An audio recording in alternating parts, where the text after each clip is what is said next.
उनकी इच्छाओं को जानना और वो चीज़ें उनको देना, तृप्त करना, यह तर्पण, ये श्राद्ध और तर्पण प्रतिदिन करना चाहिए। ये नहीं कि कुंवार के महीने में जब पितृपक्ष आया तो उस दिन ब्राह्मणों को निमंत्रण दे दिया, खा गए, ऐसा नहीं। प्रतिदिन श्राद्ध और तर्पण करना चाहिए। तो हम इन तीनों ऋणों से मुक्त हो सकते हैं। देखिए, हमारे यहाँ 4 आश्रम हैं। पहला आश्रम है ब्रह्मचर्य, दूसरा है गृहस्थ, तीसरा है वानप्रस्थ। पहला गृहस्थ जो ब्रह्मचर्य है, इसमें तैयारी की जाती है कि हम ऋषियों के ऋण से मुक्त हों। इसीलिए अपना सारा श्रम विद्या की प्राप्ति में लगाया जाता है। और गृहस्थ में प्रवेश होने पर देव ऋण और फिर संसार को एक उत्तम संतान दे करके, माता पिता की सेवा शुश्रूषा करके पितृ ऋण से मुक्त हुआ जा सकता है। ये तो संक्षेप में इन 3 धागों का हमने मतलब बताया। इसकी तो विशद चर्चा वेदों और शास्त्रों में है। इसके महत्व को हम सोच नहीं सकते। आप यूं समझिए, औरंगजेब के पीरियड में लाखों लोगों ने अपने सर कटा दिए, लेकिन यज्ञोपवीत नहीं उतारा। उसका एक आंदोलन चलता था यज्ञोपवीत उतारने का, और टनों यज्ञोपवीत उतरवाता था। सोचिए कितने लोगों का होगा, और उसी में लाखों लोग अपनी बलि दे देते थे कि यज्ञोपवीत नहीं उतारा। चोटी और जनेऊ, ये हमारी संस्कृति, सनातन वैदिक संस्कृति की पहचान है। हम अपनी संस्कृति को खो दें, अपने इतिहास को खो दें, संस्कार हम में न हो, तो फिर हमारा कोई मतलब नहीं है। हम में और पशुओं में कोई अंतर नहीं है। आज हमारी किसी से दूरी है तो संस्कृति को लेकर, संस्कारों को लेकर के। हम अपनी संस्कृति और संस्कारों को मिटने नहीं देंगे। ये जरूर है, पाश्चात्य संस्कृति हमारे ऊपर इतना हावी हुई, ईसाईयत का रंग हमारे ऊपर चढ़ा, इस्लाम का रंग हमारे ऊपर चढ़ा। कभी लोग कहने लगते, कभी कोई बात चर्चा शुरू करो, तो ऊपर वाला जाने। ये ऊपर वाला हमारा नहीं है, ईसाई और इस्लामों का है। क्योंकि ईसाई के जो परमात्मा है वो चौथे आसमान पर रहता है।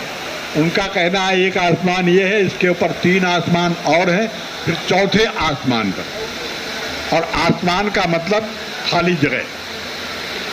और इस्लाम के मानने वाले लोग थोड़ा और ऊपर बढ़ गए, उनसे अलग होना चाहते थे। आसमान पर तख्त पड़ा हुआ है, वहां परमात्मा रहता है।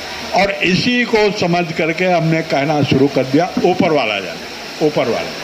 जबकि हमारा परमात्मा है ईशावास्य मिदम सर्वम यत् किंच जगत्याम जगत तेन त्यक्तेन भुंजिथा मां गृधा कस्य। वो जर्रे जर्रे में, कण कण में समाया हुआ है, सब जगह व्यापक है, कोई जगह उससे खाली नहीं, हर जगह मौजूद है, पर वो नजर आता नहीं। योग साधन के बिना कोई उसे पाता नहीं। है हवा आकाश में, फिर भी दिखलाती नहीं। है मेहंदी के पत्तों में लाली, फिर भी नजर आती नहीं। जिस तरह अग्नि का शोला संग में मौजूद है, संग माने लोहा, जिस तरह अग्नि का शोला संग में मौजूद है, उस तरह परमात्मा कण कण में मौजूद है और वो अपना काम कर रहा है। मेरे कहने का तात्पर्य यह है कि आपने यज्ञोपवीत को धारण किया, इसके महत्व को रखना, और अपनी संस्कृति को बचाना आपका कर्तव्य है। इसके साथ बहुत सी भ्रांतियां जुड़ी हुई हैं। पहली तो प्रतिज्ञा आपने वेदों शास्त्रों के पठन पाठन के लिए प्रतिज्ञा आप जरूर निभाएंगे, और ये यज्ञोपवीत समय समय पर चेंज होता रहता है। कभी कोई विशेष यज्ञ हुआ या कोई ऐसा पर्व जैसे बसंत पंचमी इत्यादि है, उसमें भी यज्ञोपवीत बदलने का विधान है। या घर में कोई संस्कार है, बड़ा यज्ञ हमने किया, उसमें भी यज्ञोपवीत को बदल सकते हैं। यज्ञोपवीत को स्मशान में गए हम तो बदल सकते हैं। गंदी कोई ऐसी जगह पर गए जैसे वस्त्र बदलते हैं तो नया यज्ञोपवीत धारण किया, टूट गया तो चेंज किया। और एक प्रथा हमारे यहाँ चलती है, बहुत लोग करते हैं, बहुत लोग नहीं करते हैं, कान पर चढ़ाने का। हमारे यहाँ यज्ञोपवीत अपने चावे से नाप करके बनाया जाता है, और वो मेरे लिए अगर मैं अपने हाथ से बनाऊं तो कटी तक, कमर तक या नाभि के थोड़ा सा नीचे तक आता है, अगर अपने हाथ से नाप कर बनाया जाए। और अपने हाथ से नाप कर बनाया जाएगा तो उस यज्ञोपवीत को कान पर चढ़ाना मुश्किल हो जाएगा, क्योंकि अब बाजार से आते हैं, लंबे होते हैं, तो इसलिए लक्षणका शौच इत्यादि जाते समय इसको केवल कान पर डाल लिया इसका मतलब नहीं है, उससे कान को बांधा जाता है टाइट करके। एक नस होती है जो मल मूत्र त्यागने के समय पक्षाघात होता है, अगर वो नस दबी रहती है तो पक्षाघात, लकवा, फालिस होने का डर बहुत कम हो जाता है। तो यज्ञोपवीत की रक्षा करना